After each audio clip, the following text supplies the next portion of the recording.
What is up? My name is Garrett at Yogurt on Twitter, YOOGRRTT. This is another At Now in Rotation album review. This time I'm talking about the Jack Harlow Loose album. And antithetical to the name, this is actually a fucking tight-ass album in my opinion. Dropped about 24 hours ago, so I will qualify this as a first listen. Listened through it about a couple times, but I'm still going to be digesting and thinking about this one because I am enjoying the fuck out of it. For those that do not know the Jack Harlow, the man, he kind of came onto my scene, I would say, 9-10 months ago, something around there. No, it's probably been about a year in reality, but not that I need to really qualify those other extra 2 months. But when Dark Knight and all those other songs were popping up on SoundCloud, and then the videos subsequently, and just the album Gazebo really kind of just hit me in the motherfucking face. The first track on there, Eastern Parkway, was like the song I woke up to every morning for the longest time. And then you get a Wasted Youth, or Wasted Youth, Killing Time. Yeah, that shit. That fucking video is like legendary in my opinion with him and Schloob. And now we're looking at him coming out after getting getting all this exposure. He's putting out a full project, and if you go onto his SoundCloud, the guy doesn't do features, and he doesn't really release singles unless it seems to be tied into a project, which is what we got with Sundown. And if you haven't heard Sundown, there's a music video reaction to that on my channel already, but that song is seriously my song of the summer. I've been playing it too much. Even my roommates are calling me out, like, chill the fuck out. And I'm like, dude, I just need to eat, and Jack Harlow let me eat on August 17th when this fucking album came out. And to go through the track list real quick, hold up, sorry, I'm really bad with my transitions apparently. Track number 1, we got Sundown. Track number 2, we got None Free. Yeah, none free. It's not a free none, but it's none free. So nothing free. Yeah, and featuring 2 for 1, which is who we see on pretty much every album that he's put out, from what I understand. Going back to 18, that guy's just been on a lot of tracks, just mixing and helping him behind the scenes, as well as providing his vocals when needed. Track number 3, we have Pick Your Phone Up featuring K Camp. Track number 4, we have Slide For Me. Track number 5 is Cody Banks. Track number 6 is Sylvia featuring 2 for 1 again. Track number 7 is Like This. Track number 8 is Ninth Grade. Track number 9 is Can't Call It. Track number 10 is Drip Drop featuring Sci-Hi the Prince, which is the most out of left field feature I've seen in a long time, as far as just being like, who am I not expecting to see on an album? And Sci-Hi the Prince is pretty high up there, along with K Camp, to be honest. But that's probably because he was in jail. But Sci-Hi is just one of those guys who's a legend. His writing is impeccable, but I do not feel like he's ever gotten his due as an artist by himself. Which, can be unfortunate, but it can't be easy to do that as well. So for him to pop up on a Jack Harlow album, out of all things, was kind of just the most sucker punch to the jaw, but in the best way. But yeah, track number 11 was Knack For It. Track number 12 is Vacate featuring Taylor, who is also, like, along with 2 for 1, is a frequent collaborator. Yeah, they're clearly buddies, I would assume. And then track number 13 is Too Much, which is the final track. I think this thing's around 42 minutes, 44 minutes, if I remember correctly. And this is kind of his first major release since signing with Atlantic, which is, or I guess Generation Now with Atlantic, which we're reading right here by way of Genius.com.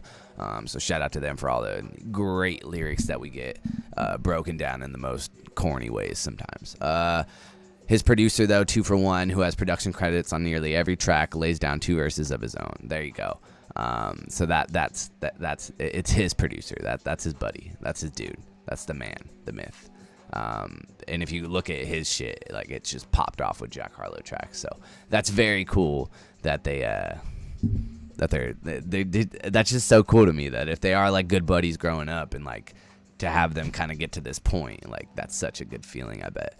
But to get down to the actual album itself,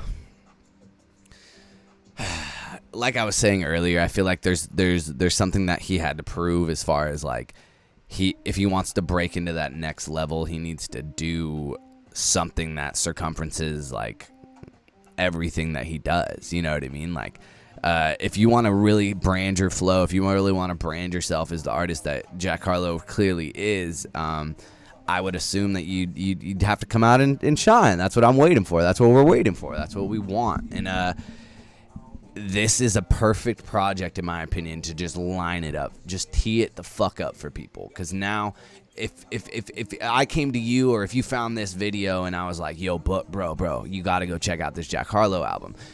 Or just go, like, who are you listening to now? Jack Harlow. Who the fuck's that? Let me go look it up. Boom, Sundown's going to pop up. Probably Dark Knight will pop up. But then you're going to be like, okay, I'm into it. Let me listen to this album. This album is just a beautiful mix of melodies with the Jack Harlow flow just being perfected to a T. And I was really listening to this thing and wondering, does anyone really flow like this, and can anyone really sound like he has a whole line on this project that talks about the very fact that he like, this is his flow. He didn't steal it from anybody. And I know a lot of people say that, but I'm like listening and I'm like, well, does he really sound like somebody else? And if you could throw it out in the comments to, like, let me know it, like, phonetically and, like, articulating his words, like, who does he sound like? Because I think it's pretty unique in the best way possible. And he has a lot of flair, he has a lot of charisma, and the man can just get fucking down but also not be, like, corny. And that's, like, another thing is, like, I don't know where I heard it. I want to say it was like a Joe Budden podcast or something. Maybe it was another rapper's song, but they basically made the statement, the joke that, like, white boys don't have punchlines. And it's like, bruh, Jack Harlow has the hottest punchlines right now, in my opinion. Like, and that's, like, coming from a white boy, so fucking, you know, whatever. But I'm saying that there's a lot of lines in a lot of his songs. There's a lot of lines in this particular album, on Cody Banks especially, which is one of the standout tracks. Let me see if I can find it. But there was, like, one thing that I was just like, dude, this is so fucking good. But it's funny too. That's the thing that I'm struggling with, is, like, it's funny at times. Like, he says real funny ass shit and you're just like, oh, I didn't catch that the first time. And then you rehear and you're like, wait, is that what he's saying? Like, that's even better, like, in most cases. Like a Puerto Rican accent and the shit sound thick. No, that's not the part. There's something in there, but you guys would know what I'm saying if you heard it. Even just the whole Cody Banks in a secret agent outfit. It's a bag for the money that I'm making out with. Like, that's fucking dope. And, like, his double entendres are obviously there, but the man is just lyrically sound as fuck. And it's not corny, and it's not boring, and it's so authentically sounding like himself that you can't argue with it if you're gonna be like, hey man, this isn't you, like, why are you rapping like this? It's like, no, this sounds like him, and this is, like, hard ass shit, in my opinion. Not hard in the sense like Cheap Keef or anything, obviously. It's, like, hard in the sense that, like, it just has such a solid sound. Like, it's easy to listen to, and it's very fucking polished, in my opinion. And I'm very excited to see what he does from the future. This is his, like, 4th project, and I don't think there's a better fully, like if you just wanted Jack Harlow, like, summarized to, like, what it is, like, if you need something to sell you on Jack Harlow, this is the perfect project in comparison to any of the other ones. They're all wonderful, in my opinion. They'll be wonderful to go back and listen to if you've only ever heard Loose. But Loose is, honestly, looking back, we're gonna look at Jack Harlow's discography from the future on, and, like, we're gonna look back at Loose and be like, that was the one that solidified him in the fucking cement. That is letting the cement dry. That is, like, putting his name on the map. And I'm excited to see what's gonna happen from there, because when you put K-Camp on a beat, and, like, K-Camp comes in, like, at the beginning and just spits really fast, and then Jack comes in with the fucking catchy ass fucking hook, and then K-Camp, I think, comes back in after that, or maybe Jack goes in, and then, but, like, just the way that he's working with people, and obviously with 2 for 1, like, they got something brilliant there. So even if they fucking just make, like, a very, like, just dual out, like, EP or something in the future, like, that would be awesome. But he can clearly collaborate with people that he loves, and also work with people who are kind of in a different lane than him, as well as on a different pedigree. So it's like, but he's not getting shown up at any point on his own album, and that's what pisses me off most, when, like, people,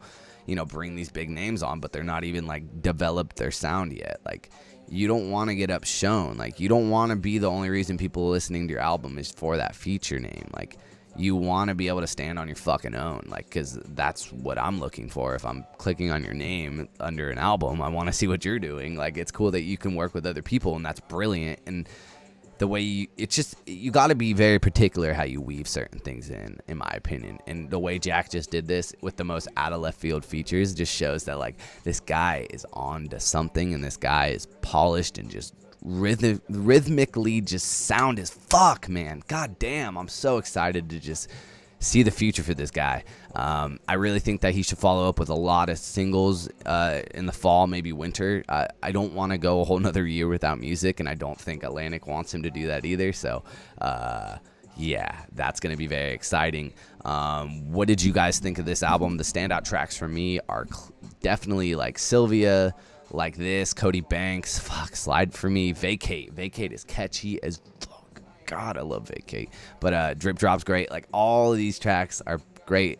Honestly, I don't really dislike any of them, because Sundown is wonderful, and I'd even name that as like a standout, but that's clearly a standout. So it's like there's a lot on here to listen to, and you can find it for different moods, different jams, different days, but it'll consistently be playing on my playlist. Now, let me know in the comment section below if this is something that you're going to be listening to for a while. Yeah, what did you think of this album? What are your standout tracks? Do you think Jack should release some album, or release some like singles or something, or maybe do some features? Like, I don't know. What do you think? What do you want to see Jack's next move be as far as like a fan's perspective? Like, what is this guy do other than hopefully make XXL next year? Because this project is definitely credible enough to do so. So he has a big future. He has Don Cannon behind him, or DJ Drama, I don't know which one, sorry. But he was on Sway, and we even saw how, like, oh, that's something else. Wait, there's a lot of evolution on this project, because he's very much acknowledging that he smokes weed. And he was on Sway in the morning, and he was like all coy about it. And like, I don't know if that was like some parental reasons, or like he wanted to get signed, or like, but why would it matter? Like, he confirms it on this motherfucker. He definitely is a weed smoker. Surprise. But that shows that there is like comfortableness in the skin, and like he's okay to project that out into the world. I don't know why he was so weird about it on Sway, but go listen to a Sway in the Morning freestyle. Go watch my reaction to Sundown, and yeah, just look out for Jack Harlow, because he is definitely the fucking man. My name is Garrett at Yogurt on Twitter, YOOGRRTT.